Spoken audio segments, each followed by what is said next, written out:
ভেন্ডি এবং আলুর যে রসাটা হয়েছে সর্ষে বাটা দিয়ে এত সুস্বাদু হয়েছে, আপনাদেরকে বলতেই ভুলে যাচ্ছি যে ওটার টেস্ট কেমন হয়েছে।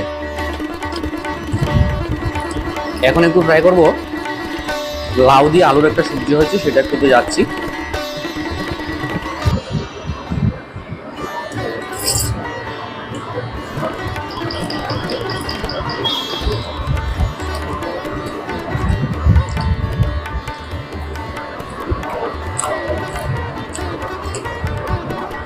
এটা একেবারেই ঘরোয়া পরিবেশে রান্না হয়েছে, অতিরিক্ত মশলা তেল কোনো কিছু দেওয়া হয়নি, একেবারে সাদা সিধে ভাবেই ভালোই লাগছে, সুস্বাদু হয়েছে বলে আরেকবার অন্য নিলাম, একটু করে ডালও নিলাম। বাকি যে আইটেমটা মিক্সড ভেজিটেবল দিয়ে পনির দিয়ে হয়েছে সেটা একটু ট্রাই করছি।